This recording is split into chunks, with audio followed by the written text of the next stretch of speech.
Hello, welcome to this episode of Let's Talk Death. I'm Fran Solomon.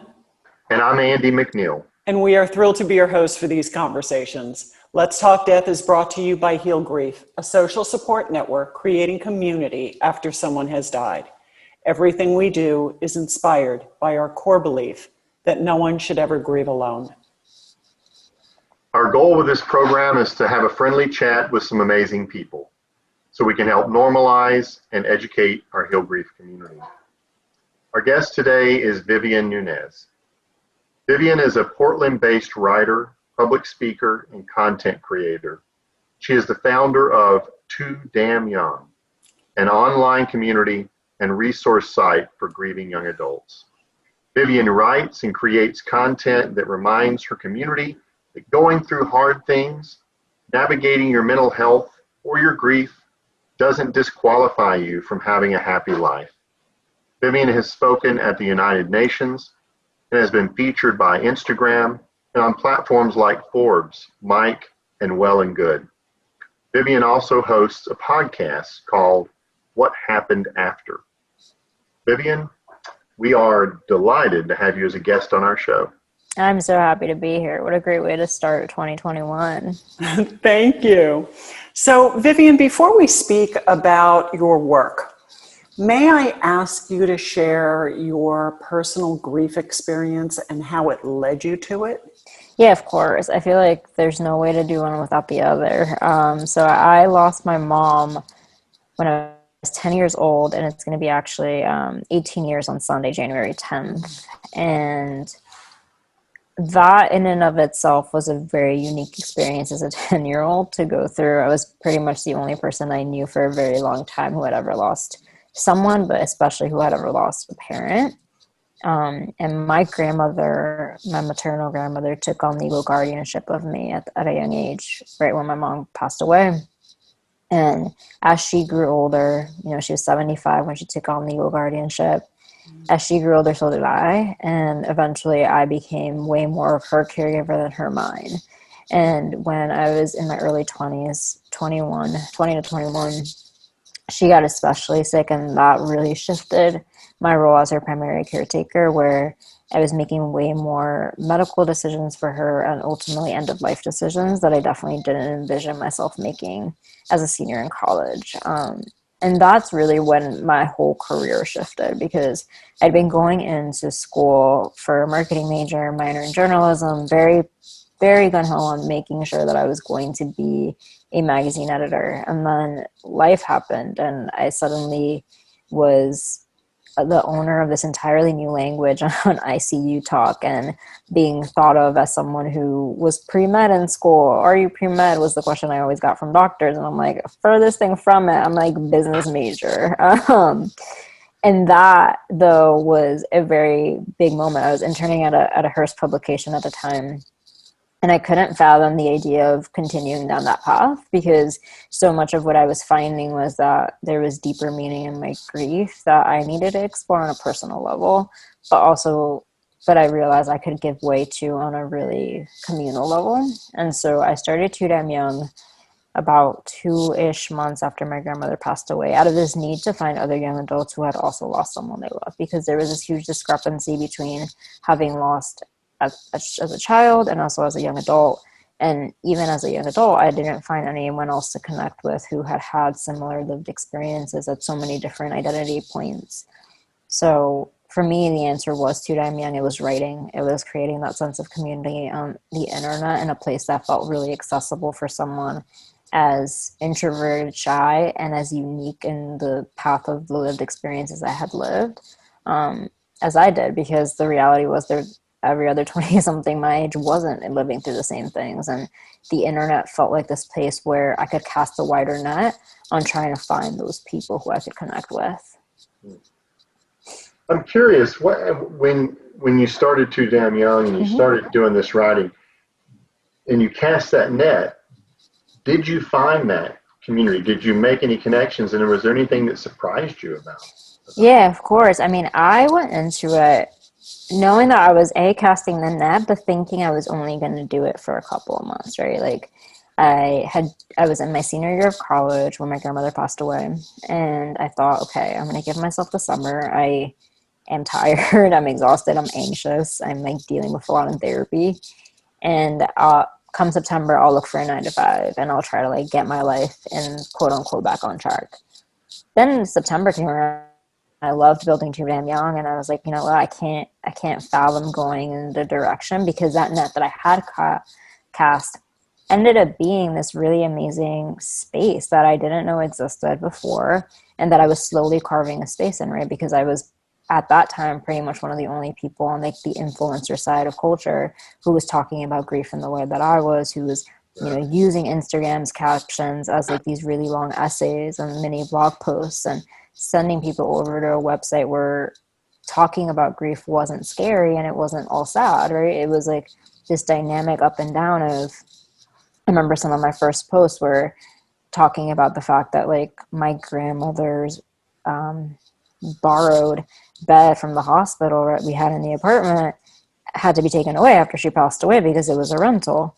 And just the concept of like a hospital bed having to leave and having that empty, like physically empty space where she used to be in really tangible ways, like what does that look like to 20-something-year-old? And so for me, finding those connection points with people and building that community slowly is ultimately also what led me to get noticed by Instagram and by other publications as like, oh, you're carving out this space that maybe hadn't historically been used in the same way on like a platform like Instagram or the internet as a whole, but that was connecting with a lot of people's stories in ways that for a long time we felt had to be hidden, right?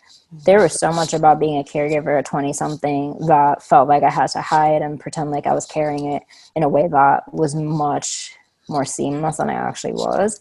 And a lot of that also came down to the fact that my professors didn't understand, that the overall hospital culture didn't understand what it was to be my age. I wasn't choosing this. I really was a cultural nuance of like, there was just no other option. And also I wouldn't have wanted another option in terms, but I would have appreciated more support. And so I think that those are the gaps that I kept seeing, that I was like, there's no way I could shy away from something like this. And continuing on that path felt like the right thing. Yeah. I mean, what we're connected with actually moving forward in the program that we do. And this is the story we hear from so many young adults, because it really is. I for years have worked with bereaved children and teenagers. I've worked with adults, with spousal loss and a number of different things. It's almost like that young adult period it really is sort of like the forgotten period. We don't think about that there's actually more than we know who are going through these types of situations, but they're not talking about it. I think research proves it out, right? I think culturally we still think of death as something for old people. Mm-hmm. And so we don't see a child whose young mother or father die as something that happens. I mean, it's like one of the few, when in fact, Andy, as you pointed out, it's really one of the many, unfortunately, especially now that families are getting so much older, that more and more younger people are experiencing illnesses and deaths of a parent or both at a much earlier age. What a wonderful gift. What a gift you're giving people, I guess, is my point, is that you're giving voice to their experience. And because so many don't talk about it because they don't hear anyone else talking about it. And you asked the question too, what was the most surprising thing? I think even now, I mean, it's almost been 7-ish years since I started Too Damn Young, and I still find it that the most surprising thing is that people think that this is like revolutionary, right? Like that the concept of Too Damn Young is something that is so wild that they cannot believe it came to be. And I'm always like, you do understand, like the simplest, I ask the simplest thing, which is simply like, do you want to talk about the person you lost? That's the ethos question of this entire platform is, do you want to talk about it? If you do, great. Here's a space where you can do that.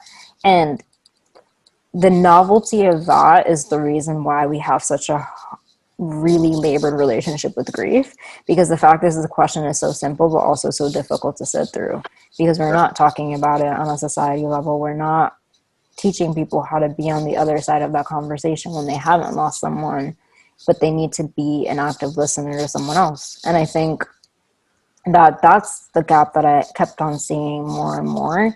And the way to close that gap wasn't necessarily to just say to people, here's how you are on the other side. It's here's how you are on the side of the person who needs to talk, and here's how you claim that space, whether someone is giving it to you or not. And it's okay sometimes if it feels one-sided. Like on the internet, there are many times where it feels one-sided, where it feels like I'm putting it out there, but that's good for me. And then it is magic that someone else connects with that and is able to really claim space within that too. Tell us more about Too Damn Young. So is it blogs? Is it where people can participate in articles or comments, or tell us just a bit more about the space? Yeah, so when I started I did start it just with my own writing, but that was more of a, by default, I was the only person I knew who could write about it. From that, like, I was the only person I knew who had lost a parent and like lost someone. But the intention was always to create a space where other people could join in and write about things. So people, young adults, teenagers, contribute their own content. So they'll send over emails with their essays, their poetry, and we'll be able to publish that. And it is also a resource. I always describe it as both a community in the sense of actually having that community component and that content component, but also a resource where I'm able to just create these buckets of here's these places where you can go and hopefully find things in an easier fashion than when I was searching for them. And I think that those connection points are what makes a difference. Right now, I'm actually going through a rebrand for Too Damn Young with the intention of making that even more seamless, because I think, you know, we were talking right now about how that young adult demo is a forgotten demo, but I also really think that in addition to that demographic being on the age side, I also think that the forgotten is anyone past the 1 year anniversary mark. Right? Anyone who is like at the 5 year, at the 10 year, at the 8, like I'm 18 years in on Sunday. And I think that a lot of content is catered only to that 1 year, as if that's the only year that it resonates for you. So people want to see people at different stages of their grief, and what does life look like 18 years into having lost your mom, you know, and how does it navigate? How does it manifest? What's that relationship look like? And the more that we can pull the curtain back on that, I think that's also a really generous thing to do to the world, no matter what point in your grief you're in, because that's the scariest part, especially as a young adult. Right? If you are 16 and you lost your mom, you're not only thinking about what is life at 16 without my mom, what is life at 17 or 18, you're thinking, what is life at 20 something? And what does that look like for a 20 something year old who has a couple years in her of having lost that person? Yeah. And so on and so forth. I mean, in my 30s or my 40s, or when I'm, you know, all of that piece, it's interesting because what it does is it challenges the kind of the stage model of, you know, you grieve and you go through these things and then you move on. And that is not how anyone I know experiences the death of people in their lives. They don't. It becomes a part of their life, and they journey with it really the rest of their lives. And so it really is, you know, challenging that idea somehow. I think our world needs a new paradigm, and there are a lot of us been having this conversation for a number of years here, and certainly glad to have you saying these things, because it's something that a lot of us have recognized, that it also puts people at a place where you look and you say, my gosh, it's been 16 years and I got upset over this, as if there's something wrong with you. Like it's not a normal human reaction to say, you know, wish my mom was here right now, you know, or was part of this, or how that somehow impacted the decisions I'm making right now. All of those things. 1,000%. Yeah. Like Fran just mentioned too, in terms of our perception of loss is so anchored to age, right? To having this idea that older generations are the one that lose. And I think that that's also the same stone we're tripping on, in terms of, if our perception is that only older people lose people, then our experience with how long grief lasts is much shorter, right? Because the point at which we lose and the point at which we are the ones who pass, that gap is much shorter, versus if I'm 10, lifelong. right? If I am 10 and I am 28 now, like, hopefully with a very long life ahead of me, then that grief, it becomes a lifelong journey, right? And so we're not having that conversation that normalizes this idea that for many people, there is a moment in which you realize this is a lifelong journey. Yeah, it's no longer, people that are 3/4 through their life, or even halfway through their life. I mean, I'm just being redundant to what you said. It is a life of grief, and how do we manage that, and how do we be okay with that, and how do we have others be okay with that? Not to think, why are they still thinking about that? It's been years.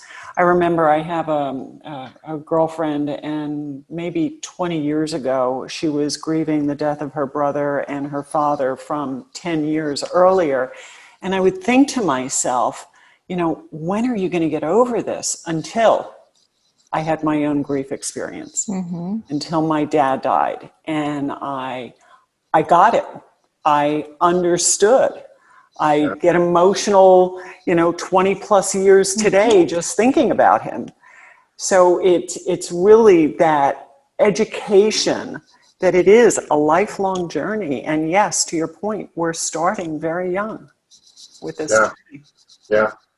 Well, and I think calling it out. I mean, part of it is calling it out, like we're talking about doing, because again, to me, there's someone out there who needs to hear someone speak what they're experiencing, so that they can say, you know what, that's it. That's what I've been walking around with.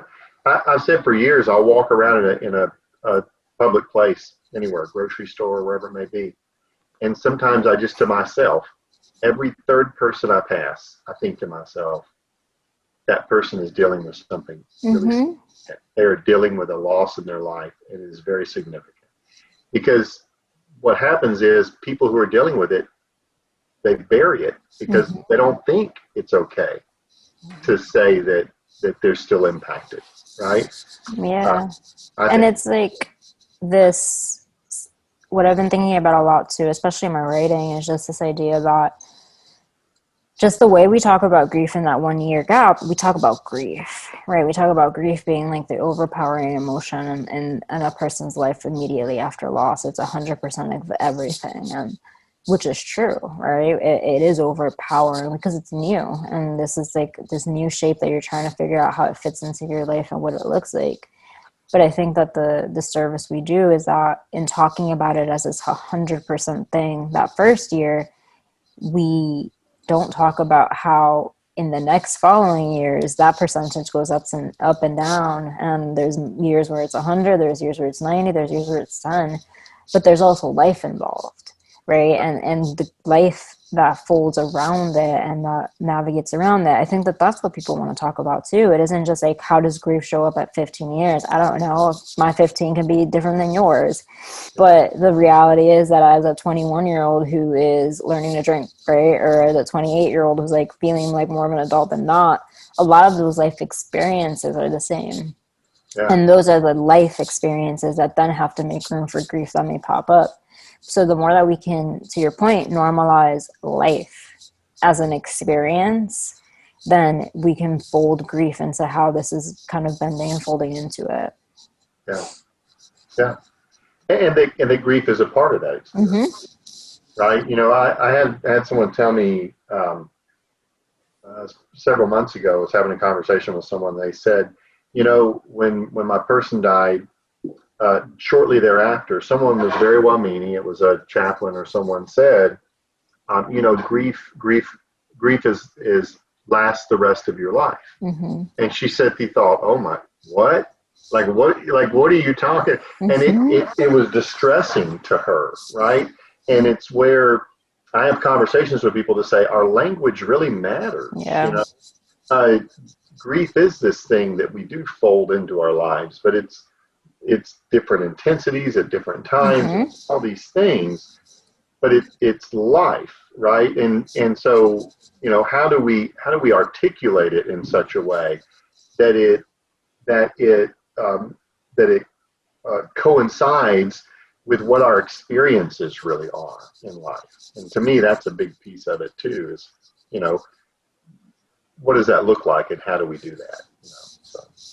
And there's power in the stories, right? I think that's what I always come back to. It's that I'm such a writer, right? And so the dream is always books, and the dream is always creating a career as an author. And I always think about how I would never be able to write a prescriptive book about grief, because there's just nothing that I can say to someone else about how it's going to look like at that 18-year mark. And I don't think that that's my place in it. I think my place is in the storytelling, because that storytelling, in the nuances of my life, you will find something that you will relate to and connect to, because the grief feels and tastes similar, you know, like there's stuff about it that just, even if it's not the same thing, it's something. And the more that we can tell those stories and have space for those stories to hold, that's where we see the connection points, and where we see what grief looks like at those different marks, because we're able to see what it looks like for different people. Yeah. Well, Vivian, this has been a great conversation. We actually only have a few minutes left. Time just flies when we're having these great conversations. We wish we could just go on forever. I know.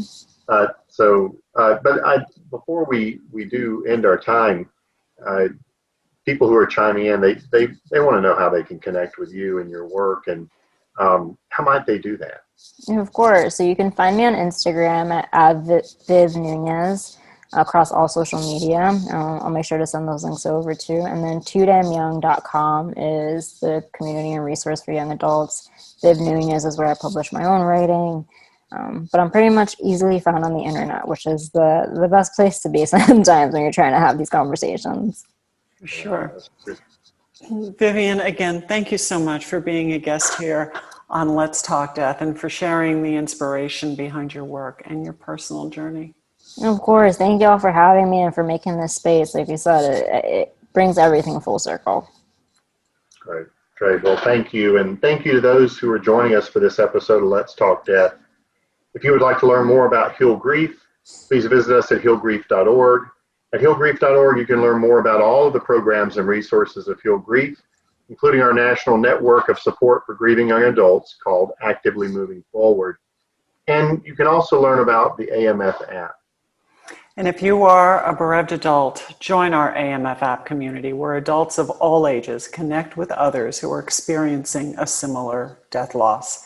And last, make sure to sign up on healgrief.org to receive our newsletters for links in future episodes of Let's Talk Death.